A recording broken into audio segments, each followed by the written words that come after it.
Bonjour à tous, je ne suis pas en avance pour le thème de la nouvelle lune. Je m'en excuse. Nouvelle lune en Vierge, secteur 6, qui va mettre en avant bien sûr les thématiques de la santé, du quotidien, de la mesure, de l'alimentation, quelque chose de nouveau qu'on va commencer à voir, quelque chose qui prend racine, qui prend une graine. Vesta, celle qui allume le sanctuaire, et aussi une forme d'harmonie, se trouve en Vierge, et ça vient renforcer un petit peu cette lune noire, Balance, nœud sud. Et il y a vraiment deux forces antagonistes, les forces de la paix, les forces de la guerre. Pour l'instant, nous avons vu comment les forces de la guerre ont gagné. Alors je regarde à chaque fois les aspects en espérant un équilibre, en espérant quelque chose de positif qui se passe. Cette nouvelle lune, très intéressante, elle met en avant plusieurs choses. D'une part, cette opposition Soleil-Lune, Saturne, qui va amener des blocages. Malheureusement, tout ne va pas se passer comme j'en ai envie. C'est une nouvelle lune qui va me parler de choix, la Vestale qui vient dans le temple, qui annonce la bonne parole. C'est une nouvelle lune prophétique. Et il y a une espèce de clivage parce que Soleil, Lune se trouve conjoint à l'étoile Sedna, 11 degrés. C'est une étoile très particulière du Lion qui représente la ceinture, mais aussi d'autres zones du Lion. On ne sait pas très bien. Le lion est un animal royal qui représente certains pays et qui fait penser aussi aux travaux d'Hercule, où il est allé chercher la ceinture des Amazones. Il y a donc quelque chose à conquérir, à retrouver. De très intéressant avec Zosma, qui me parle de niveau supérieur de compréhension.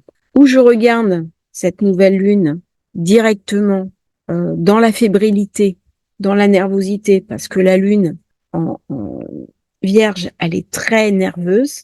C'est une lune qui est angoissée. Il faut vraiment comprendre la lune en Vierge pour savoir à quel point elle est mentale, mais à quel point elle peut être piégée par son mental, et son mental peut l'illusionner. Et c'est la grande thématique de ce thème, c'est le mensonge, l'illusion, la trahison, mais aussi la propagande, la manipulation, le côté endoctrinement. C'est-à-dire que quand je donne une information, que je suis journaliste, soit elle est juste, soit elle n'est pas juste. Si elle n'est pas juste et que je persiste, c'est de l'endoctrinement. On a eu alors vraiment par rapport à Neptune carré, dans ce carré à Mars et dans cette confrontation à Jupiter, le rapport sur le Covid qui a été complètement infirmé alors qu'il a été publié dans The Lancet. Bon, ça commence à sortir et avec Lune noire, Vénus, nœud sud, on a un petit peu le retour de bâton des mensonges qui ont été faits précédemment. Il y a un rééquilibrage des forces. Ça, c'est très intéressant. C'est-à-dire que dès qu'on a un vide qui nous est montré, une conception, une compréhension qui nous est montrée, une sune, eh bien, je vais pouvoir prendre des décisions à venir. Et c'est le but des nouvelles lunes. Alors, ce qui est intéressant, c'est qu'elle est accouplée avec la prochaine pleine lune qui se déroulera en Poisson, où la lune sera entre Saturne et Neptune.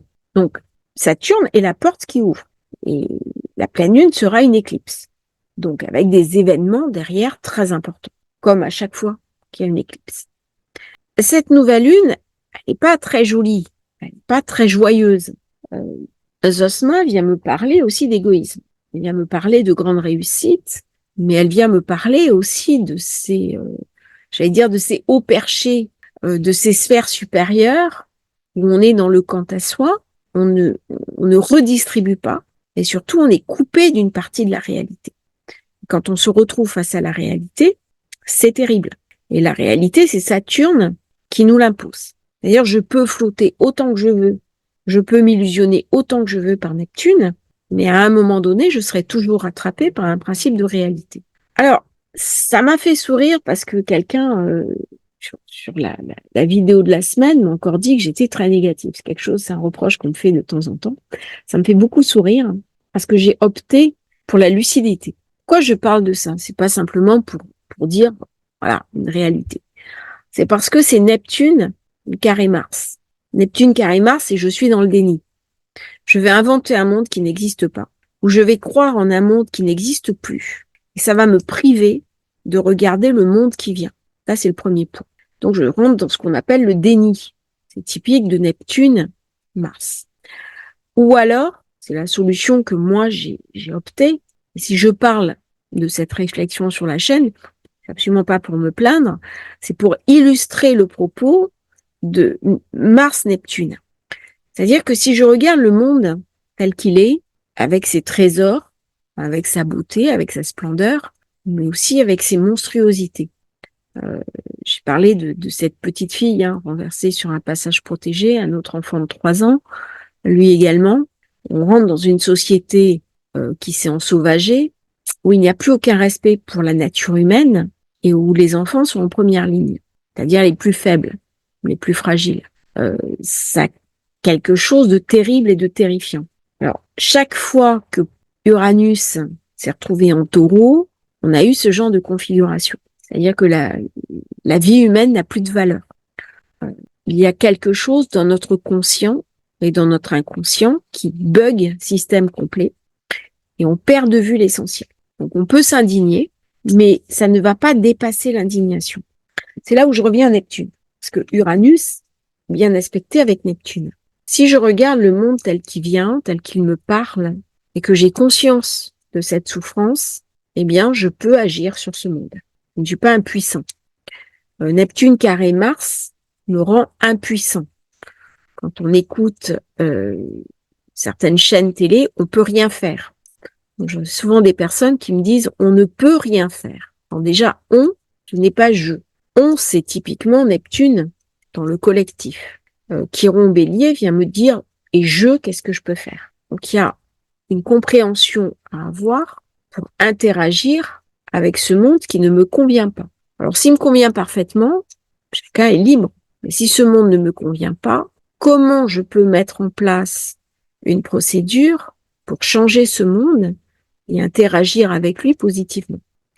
Et c'est là où on retrouve cette compréhension de Zosma qui est soit je rentre dans une forme d'orgueil, d'égotisme, d'autocentrisme, et puis là, eh bien, je prendrai les aspects premier degré, Saturne qui va bloquer ma vie, et puis Jupiter, ça peut être des taxes, ça peut être des problèmes financiers, ça peut être des manques de trésorerie, ça peut aussi être de l'inflation, ça peut aussi être le surenchérissement. Alors, je pense pas sur cette nouvelle lune-là. Les prix du pétrole, je ne pense pas. Mais il y a Cérès, qui est dans le Capricorne, qui va me poser le prix des céréales, comme d'habitude. Et donc, de là, tout l'agroalimentaire qui en découle derrière. Ça, c'est le premier pas. Soit je me dis, ça vient me parler d'un don de prophétie. Ça vient me parler d'un don de canalisation, de compréhension supérieure du monde. Mais il va bien falloir que j'affronte quelque chose.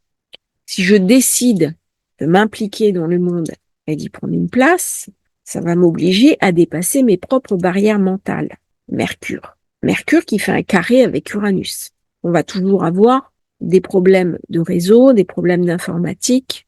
Bon, ça fait quelque temps que ça dure. Il va y avoir encore quelques petites déconvenues, pour ne pas dire autre chose, qui vont pourrir la vie de nos grands systèmes informatiques, y compris les systèmes étatiques. Face à Saturne, Saturne qui représente à ce moment-là le bloqueur, mais aussi le faucheur. Alors qu'est-ce que c'est que le faucheur? C'est la faux de la mort. La mort, c'est Saturne. C'est une mort réelle, à travers les morts que l'on voit dans les journaux, j'en ai parlé. Les dommages collatéraux, c'est terrible. Ce sont des êtres humains qui ont des familles, des personnes qui vont rester estropiées, et puis on compte sur des feuilles. Il y a quelque chose de kafkaïen. Enfin, on est dans Kafka, un monde dystopique où le sens de l'humain a perdu de sa valeur. Ça, c'est Uranus Taureau. Alors sur Algol, ça le renvoie complètement parce que là, Uranus retourne chercher la négativité d'Algol. Donc forcément, on va pas arrêter les guerres. Là, je ne vois pas de paix durable se mettre en route. Ça va même enclencher des tensions au-delà des zones de conflit. Ou alors, avec Saturne, ça vient me parler de quelque chose. Zosma, Soleil, Lune, qui est une forme de rédemption, qui vient me parler du cœur absolu, qui est loin du cœur, qui est alors loin, c'est pas l'éloignement, encore que Neptune puisse en parler, mais c'est être loin, c'est-à-dire être béni. Il était les rois. Et ça vient me parler aussi d'une démarche messianique. Et le risque là, c'est de poursuivre des conflits, des motifs messianiques. Alors, Sosma, c'est aussi le lion. Soit on prend le lion, l'animal, la cruauté, l'indifférence, soit on le prend au sens de l'initié. Le lion, c'est l'état quasiment de prophétie au sens du prophète. Alors, c'est toujours un peu dangereux de parler comme ça parce que pour les musulmans, Mahomet est le dernier des prophètes. Et c'est là où il y a disjonction. Parce que après lui, rien ne peut être dit, rien ne peut être écrit. Or, chez les chrétiens, il y a un apocalypse, une scène de retour, et chez les juifs, c'est Messia. Alors, je ne dis pas que dans cette période-là, le Messie va apparaître. C'est pas ce que je dis. Mais nous avons quelque chose dans ce carré à Jupiter et cette opposition à Saturne à trouver un sens historique aux événements en cours. Où je m'inscris simplement dans l'instantanéité, qu'est-ce que je mange à midi, quel est mon quotidien, qu'est-ce que je fais, sans m'occuper de la globalité, eh bien à ce moment-là, je vais perdre des choses fondamentales pour moi. C'est très grave hein, ce qui se passe en France en ce moment où on n'a pas de gouvernement. La Belgique a connu ça, la France est en crise institutionnelle. Je l'avais annoncé dans la vidéo de l'année, pour septembre d'ailleurs. Là, il y a quelque chose plus qu'une crise institutionnelle. C'est une crise de valeurs profondes. La Vierge, c'est le signe de la Vestale, mais c'est aussi le signe où tout est stérilisé, où les choses n'avancent pas, où je vais me dépouiller. Je vais me dépouiller pour trouver le guide en face, dans le Poisson. Pendant ces événements, ce qui est intéressant, on a eu la princesse de Norvège qui a épousé un chaman, et nous avons Didier Raoult qui vient de sortir un ouvrage dont la presse n'a quasiment pas parlé d'ailleurs, Homo Chaoticus. Il en parle sur sa chaîne. J'ai pas encore eu le temps de le lire. Et ça vient nous parler de santé. Ça vient bien nous parler d'un idéal où un chercheur s'est accroché à ce qu'il pensait être juste, à ce qu'il savait être juste. Et la science demande de la rigueur. C'est la différence entre le Mercure du Gémeaux qui parle, qui cherche à convaincre, qui est un marketeur, qui parfois même peut avoir un côté un petit peu manipulateur, et le Mercure de la Vierge, qui va mettre en place quelque chose de normé, quelque chose d'organisé, et des passages obligés pour vérifier des théorèmes. Là, notre société, elle en a bien besoin. On a besoin de remettre les pieds sur terre. Je ne sais pas si certains vont y arriver, et pourtant c'est nécessaire. Ce qui n'empêche pas une spiritualité, mais une spiritualité qui est connectée avec le matériel. Pas une spiritualité dans les hautes sphères qui se vit sans s'incarner dans le réel. Parce que ça, c'est facile. Je pars dans une grotte, je vais méditer pendant X jours, mais quand je reste dans l'incarnation et que je vais voir comment transposer mes croyances, ma foi, des actes du quotidien de tous les jours, c'est une autre manière de tester sa foi. C'est ça qui nous est demandé. Hein. Où je reste dans un quotidien répétitif, et je peux en effet m'y enliser, ou alors je vais monter vers une forme de transcendance. Et une transcendance de l'ordre du Poisson, quel que soit le chemin que je vais prendre. Ça va être une forme d'illumination. Dans cette lune-là, on va me parler bien sûr de voyage. Saturne en 9, surtout Neptune. On part, on s'éloigne.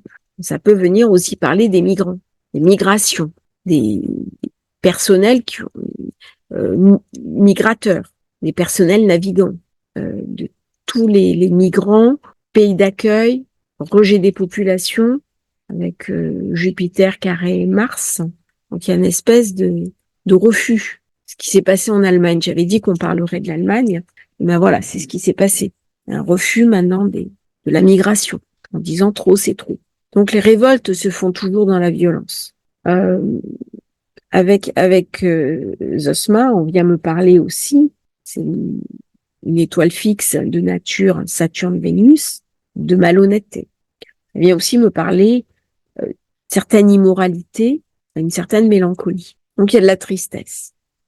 Il y a quelque chose qui est un petit peu sombre, qui est mesuré. Et comme j'ai dit au début de la vidéo, soit je regarde cette mesure et parfois même cette démesure. Quand on additionne des morts sur un papier, on va parler de démesure. Moi, j'avais été très touchée quand j'étais rentrée en France pour la valeur que la France accordait à la vie humaine. Au jour d'aujourd'hui, on a l'impression que ça s'est effacé. Et on voit bien la sécurité en maison douce. Les enfants qui sont toujours touchés et qui vont être, une fois que Mars va passer en cancer, de plus en plus touchés. Et ça devient insupportable. Alors cette lune, dans ces configurations-là, soit elle fait fi de Saturne, elle devient très égotique, mais elle devient aussi insatisfaite, et elle amènera des scandales qui vont exploser, des scandales neptuniens. On va voir, je pense, dans les jours qui viennent, un certain nombre de scandales qui vont être portés par la presse. On est en maison 3, la lune noire, une Vénus, une Sune, qui concerne la santé. Il va y avoir des remises à niveau, des remises à plat, parce que la science n'est pas là pour être engagée. La science, elle est là pour être neutre. C'est-à-dire, dans toute démarche scientifique, on va aller chercher de l'information, on va synthétiser l'information, l'analyser, la passer à la moulinette, en tirer une substance, et cette substance, on va la confirmer par rapport à des énoncés. Et on va créer des protocoles. Et ce qui crée le protocole, c'est la répétition. C'est-à-dire que si vous avez un principe où A égale B donne C, eh bien, il faut plus d'une fois pour que A égale B donne C. Et il faudra que chaque fois que A égale B soit en présence, ça va donner C. Ou avec un taux d'erreur tellement infime que votre théorème sera validé. Ça vient me parler de réalité scientifique.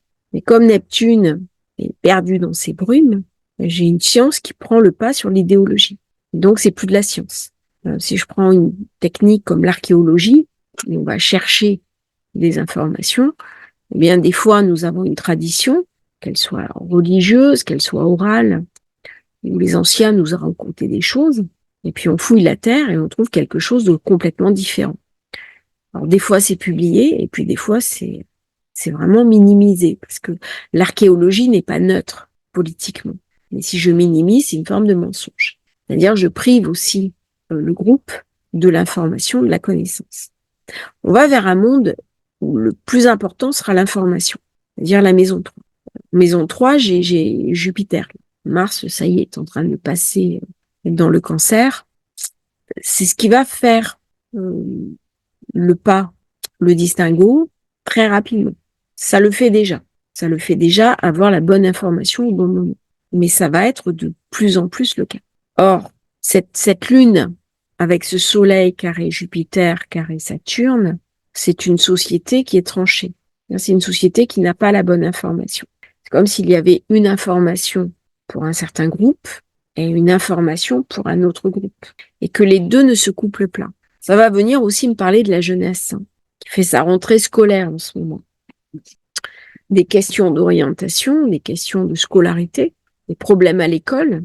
Ça vient me parler aussi du harcèlement.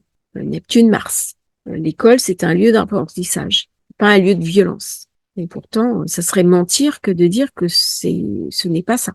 J'ai été victime de harcèlement quand j'étais enfant, ça a laissé des séquelles. Après, j'ai guéri, hein. C'est pour ça que je suis assez peu perméable au harcèlement. Le harcèlement, c'est Neptune-Mars. On reprend cette thématique à propos de l'école, Gémeaux. Mais la Vierge vient me parler aussi de ces collégiens, de ces lycéens, de ces écoliers, qui ont des journées très répétitives.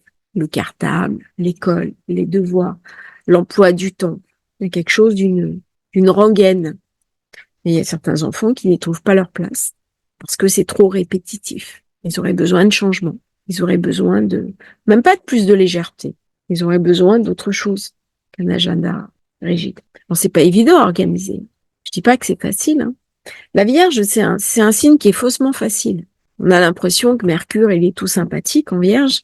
D'ailleurs, là, il arrive hein, dans la Vierge. Le 10, ça y est, il y est. Hein. Mais c'est un signe compliqué parce que c'est le signe du quotidien. Et au quotidien, j'ai une répétition, j'ai des routines et j'ai des contraintes. C'est aussi le signe de la santé. Donc, c'est un mois où on va parler santé. C'est un mois pour faire check-up santé. Là, avec Vénus, Lune noire, le Sud, j'en ai déjà parlé, hein, ce sont les dépenses importantes. On fait chauffer la carte bleue. Alors, bien aspecté avec Pluton, ce que j'aime bien, c'est que Pluton est bien aspecté. A priori, il m'évite le pire, parce que certains parlent quand même de menaces nucléaires. Pour l'instant, ça tient. C'est pas quelle va être la réponse de Poutine par rapport à la petite incartade, petite rentrée dans son territoire qu'a fait Zelensky. Enfin, pas lui personnellement, les troupes. Pareil, sur Israël, Hamas, on ne sait pas exactement ce qui va se passer. Est-ce que c'est le temps d'un accord de paix avec la Lune noire? Pour les Hébreux, la Lune noire, c'est un démon. Donc, c'est pas franchement le meilleur atout. Mais ça montre bien d'ailleurs ce qui se passe au Moyen-Orient. Chacun est quelque part le démon de l'autre. Ce sont aussi des haines qui sont très très anciennes, qui remontent au temps biblique. J'en avais parlé dans la vidéo sur les accords de Palestine. C'est vraiment des trucs qui remontent aux origines. Et souvent en Méditerranée d'ailleurs, on a des conflits de personnes qui remontent très très loin. Ça s'est un petit peu calmé, mais les Corses, avant c'était ça. Il y avait des vendettas. Et on savait plus quelle était l'origine. C'est typique de cet aspect lune noire, nœud sud, Vénus. Alors c'est un très bon moment pour faire du transgénérationnel, pour aller nettoyer des zones obscures de soi-même. Avec Neptune, qui est très puissant, configuration comme ça, on va parler éloignement, départ, des choses qui s'éloignent, des crises aussi dans les institutions politiques, les États, peut-être l'Europe, l'ONU, toutes ces institutions internationales sont grosso modo en crise avec ce genre de configuration. On parle aussi d'une possible récession aux États-Unis. Mars Gémeaux va impacter les États-Unis. Ça vient me parler aussi de risques des ouragans, a fortiori après la pleine lune, qui sera éclipsée. Donc la saison des ouragans sera très dure pour les États-Unis et pour tout l'arc antillais. On va avoir, je pense, des zones difficiles, hein, ouragans, tempêtes, tsunamis. On est dans cette lune qui va venir amplifier à la pleine lune. Mais là, elle ouvre la porte avec Saturne. Il y a quelque chose qui se passe. Et Saturne est une planète douloureuse. Hein. C'est une planète de souffrance. Alors, dans le thème personnel, on édulcore. Parce qu'il y a des cas où Saturne est positif. Hein. Quand on est architecte, on a besoin de Saturne. Quand on fait de l'immobilier, on a besoin de Saturne. Mais là, Saturne est particulièrement mal aspecté. Et toute cette négativité, ça me fait penser à des forces obscures qui empêchent la lumière de ressortir, qui empêchent la paix. C'est valable à l'intérieur de moi aussi, hein, comment je peux nettoyer ces ombres qui m'empêchent d'avancer, mais c'est valable aussi au niveau collectif. Et c'est pour ça que je parlais d'engagement, d'introduction. C'est pas juste dire je suis impuissant au monde. Oui, ok, Neptune Mars, on est impuissant. Hein, je ne peux pas sortir ma puissance. Mais Pluton retourne dans le Capricorne. On est dans une forme de verticalité, de verticalisation. C'est le moment aussi de repenser sa carrière, surtout s'il y a une crise qui se profile. Comment je vais pouvoir rendre pérenne mon activité? C'est vraiment fondamental. Et on ne fera pas l'économie d'une réflexion de fond. C'est pour ça que le déni Mars-Neptune, ça me laisse toujours un petit peu en surprise. Alors j'ai un bel aspect Uranus-Pluton, qui m'amène de la densité, de la profondeur, de la compréhension. C'est Pluton qui vient tout équilibrer, mais à part qu'il fait un quinconce à Mars. Donc il y a encore, sur les différents fronts, des actes très guerriers et très cruels. Il y a des terres qui vont sûrement être polluées avec Pluton qui retourne en Capricorne. Ce sont les guerres fratricides, hein, j'en ai déjà parlé, parce qu'on est dans l'axe cancer-Capricorne bientôt. Là, on est vraiment Pluton qui est déjà dans le Capri, il y a 29 degrés, donc il est très puissant, il y a une arête. Lui peut très bien m'ouvrir des portes de la destruction. Bon, ça va qu'il est bien aspecté. Mais avec le quinconce Mars, on peut se faire des mauvaises surprises. Et Mars va arriver dans le Cancer. Il va être en chute. Et quand Mars est en chute, avec le nœud nord en Bélier, on a vu que ça renforçait sa dangerosité. J'ai deux solutions. Ou on va vers plus de conscience et on admet l'idée que nos sociétés se sont coupées du sacré et qu'elles ont beaucoup de mal à vivre sans ce sacré, ou alors on va tomber dans une forme de folie. Quand je dis de folie, c'est une espèce de folie meurtrière. Quelque chose de... C'est les passages à l'acte. Et il y en a de plus en plus. Et aucune étude n'est faite sérieuse de savoir pourquoi il y avait de plus en plus de passages à l'acte. C'est je prends ma voiture, je fonce dans quelqu'un. Pourquoi? Si je suis tout seul à le faire, ok, c'est que j'ai un trouble. Quand il y a une répétition d'actes de folie, d'actes asociaux, peut-être se poser la question, faire un peu des études, c'est le propre des chercheurs, d'essayer de trouver des solutions. Pourquoi il y a typiquement des actes de passage, comme ça, dans l'ultra-violence? C'est Orange Mécanique, mais tout ça, ça s'étudie. On a des criminologues, on a des personnes qui étudient les délits. Alors, pas uniquement le contenu, mais le cadre. Pourquoi, comment des personnes en sont arrivées là? Parce que normalement, à l'intérieur de nous, on est basé sur de l'empathie. On est basé sur Neptune.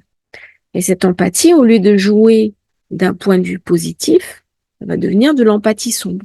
L'empathie sombre, c'est-à-dire, j'utilise mon beau sourire, en fait, je vais faire du mal aux autres. Et des fois, je vais même pas avoir un beau sourire. Je vais avoir du plaisir à faire du mal aux autres. C'est l'empathie sombre. C'est quelque chose qu'on ne connaît pas franchement. Mais c'est très intéressant. Vous avez des personnes qui vont vous dire, je te fais une critique, mais c'est pour ton bien. Ouais, ta jupe est trop courte, tu vas te faire embêter dans la rue.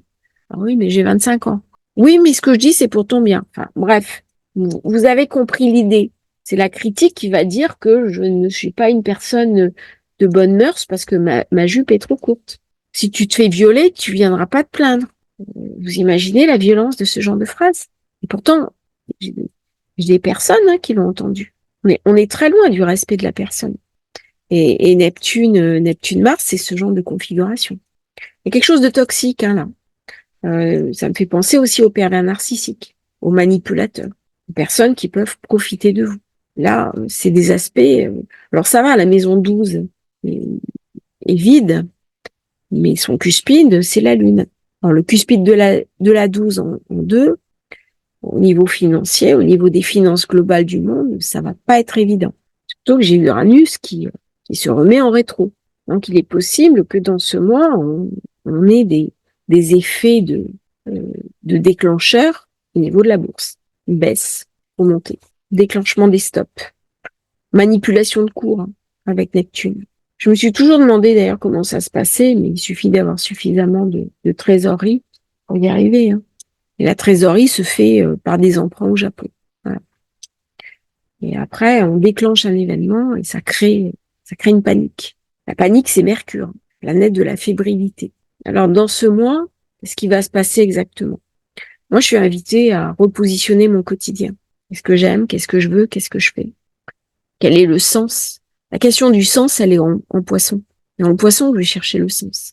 Ce que le monde vit actuellement, c'est un non-sens absolu. C'est l'inversion de valeur de Pluton. Alors, si je regarde les degrés sabiens, c'est toujours un peu impressionnant, ces degrés sabiens. 11 degrés, un homme monté sur un cheval blanc, lancé à toute vitesse, dans le bras en avant, l'index pointé dans un geste de commandement. Voilà, renforcement des fronts, des nouvelles prises de position. Ça enclenche quelque chose. Et 12 degrés, un homme à visage noir, vêtu de rouge, un homme et une femme, les yeux bandés, se laissent conduire par un amour adolescent. La femme est couverte de bijoux et l'homme porte une ceinture gonflée d'or. Mais ils sont suivis par deux voleurs. Un homme, c'est les passions aveugles. C'est aussi les bijoux, l'or, l'argent, le vol, la violence, des conflits raciaux. Alors là, ça pourrait raconter aussi quelque chose de tension intercommunauté. Quelque chose qui éclaterait durant cette nouvelle lune. On est dans le quotidien. Il y a aussi le problème du wokisme, qui quelque part va trop loin. On respecte les gens qui sont dans une transidentité, des gens non binaires, c'est absolument normal. C'est la moindre des choses que l'on puisse faire. Nous sommes tous des êtres humains et toute personne a droit au plus strict respect. Mais quand une mouvance devient prosélyte, hein, que ce soit religieux ou dans des comportements, là, ça devient différent. Là, c'est ce que je disais à propos de Neptune, c'est l'idéologie. Très grave, l'idéologie. Parce que ça vous confisque votre liberté de penser. Ça vous confisque votre liberté d'être, votre liberté d'agir. On est sous la coupe de l'idéologie. Et on peut tuer pour l'idéologie. C'est même le propre de ces comportements. Alors, je ne parle bien sûr pas du phénomène trans. C'est pas de ça dont je parle. Je parle d'idéologie comme Mao, où on a tué des millions de gens. J'ai très peur des idéologies. Ça me terrifie parce que on sait comment l'histoire se répète et comment ça finit. Et dès que je vois ces genres de comportements avec Neptune carré Jupiter, dans un contexte global de nouvelle lune, quelque chose qui prend racine, on se dit, attention, il y a une vraie vigilance à avoir. La lune, dans la Vierge, elle enferme, elle me libère pas. C'est après que je vais pouvoir me libérer, par la révolte. Mais là, ce sont des configurations très dures. Et ça vient me raconter le monde tel qu'il est. Il va y avoir bien sûr des crises entre États, avec Pluton qui revient dans le Capricorne. J'ai envie de dire, on n'a pas fini de se faire la tête autour de la table de l'ONU, hein, si je puis m'exprimer ainsi. Vraiment des tractations secrètes, des manigances avec Neptune, ils sont assez sibyllines. Mais grosso modo, il y a un manque de regard. Et ça, je vous alerte là-dessus, parce que la Vierge, elle limite. Alors, elle est très intéressante, parce qu'elle donne de la rigueur. Donc, si vous avez un profil artiste, c'est vraiment bien de pouvoir mettre en place des process, de la rigueur, de l'organisation. C'est excellent. Mais par contre, elle manque de hauteur au volet de Neptune. Et du coup, avec l'opposition à Saturne, ça densifie tout ça. On va avoir des personnes avec des comportements psychorigides, qui seront incapables d'évoluer, d'avancer, de voir la vie autrement. Alors quand ces personnes-là sont à des postes clés, on imagine les dégâts. Et cette nouvelle lune, elle invite à deux choses. Soit je transcende complètement carré opposition, mais je rentre dans Pluton en arête, Neptune en arête, j'ai une montée énergétique, et c'est Pluton qui va apaiser Mars, trouver un sens, une direction. Question du sens, c'est Poisson. Donc ça va être éclairé par la pleine lune. Ou alors, Pluton-Mars va devenir très très guerrier, très destructeur. On voit bien comment la violence s'invite dans la rue. Bon, avant, la violence, d'accord, il y avait des quartiers où il ne fallait pas aller. Il y a des choses qu'il ne fallait pas faire. Et maintenant, l'impression que c'est partout. C'est un flot de haine. C'est une boule de haine qui se déverse sur le monde. Quelque chose de très sombre, de très luciférien. Peut-être parce que je n'ai plus cette foi, cette transcendance, cet idéal commun. Et Uranus en Taureau, il vient couper l'idéal. Il vient détruire cette identité commune. Elle a été sûrement détruite pendant la Seconde Guerre mondiale. Et petit à petit, ça s'est délité. Il y a une perte de confiance, il y a une perte de repères. Et à ce moment-là, Uranus, bien sûr, était dans le Taureau. Et d'un cycle à l'autre, eh bien, on voit bien comment on a eu les 30 glorieuses, bien sûr. Ça a été une période très prospère pour ceux qui l'ont vécu. Mais il y a des grandes idées qui ont été abandonnées, comme l'éducation, comme l'ascenseur social, des choses clés de nos fondamentaux, j'ai envie de dire. Alors certains vont dire, oui, les enfants de maintenant, c'est pas se dire, un enfant, c'est un enfant. C'est vrai que réformer des programmes, réformer certaines choses, c'était nécessaire. Mais il y a quand même un contenu d'apprentissage, c'est ce que vient me raconter la Vierge, hein. Le contenu, l'apprentissage, l'ouverture, soit elle ouvre, soit elle ferme. Mercure, il est double, hein, il mute. Est-ce que je suis dans l'ouverture ou est-ce que je suis dans la fermeture? Si je suis dans la fermeture, c'est du psychorigide. Si je suis dans l'ouverture, je peux imaginer le monde de demain. C'est valable aussi pour moi, hein. Là, c'est une invitation à faire un bilan. Hein. Un bilan dans notre quotidien. Qu'est-ce que je veux plus? Qu'est-ce que j'ai? Qu'est-ce que je veux lâcher? Ça vient me parler aussi des animaux. La manière dont on traite les animaux. La manière dont je traite mes animaux. Parce que les animaux, quelle place ont les animaux dans ma vie. Ça, c'est une thématique très vierge, très maison 6. Alors bien sûr, là, Soleil-Lune est en 2, avec Mercure en 2, mouvement de bourse, mouvement financier, mouvement de l'instabilité. Il va y avoir une grosse volatilité. Grosse volatilité. Là, sur les marchés Bitcoin, ça va être très volatile. Il va falloir faire attention. Je pense que dans pas longtemps, il va y avoir des affaires à faire. Voilà, j'en dis pas plus. De toute façon, c'est pas actuellement ma spécialité. Un jour, peut-être. Pas très longtemps. Passons. C'est faux parce que j'ai déjà le carré Mars-Neptune qui m'impacte aussi. Alors, ce qui est intéressant, c'est ce grand trigone aussi.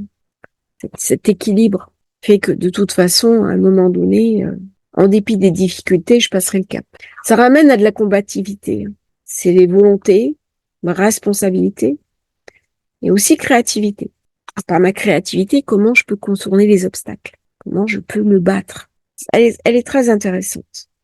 On va la coupler avec la pleine lune qui est en zone d'éclipse parce que ça vient préparer le nœud nord en poisson. Le nœud nord, il est toujours en bélier. Et là, bientôt, on va avoir le poisson qui arrive. Le poisson qui va être, je dirais, la plus belle manière d'aller vers une sorte de rédemption en nœud nord, avec un risque de retourner à des schémas mortifères, de culpabilité, d'idéologie et de gouvernance du religieux sur le social, sur le sociétal et sur la vie en général. Donc là, le Nord Poisson va avoir beaucoup de retour du religieux. Alors c'est une pleine lune qui est entre deux, qui est sous la gouvernance de Mercure qui est redevenu direct, fort heureusement, qui vient me parler aussi de la maison 5 du théâtre, des plaisirs, des loisirs des enfants. Et on a bien vu les accidents d'enfants, Mercure, carré Uranus, et les drames de famille que cela occasionne.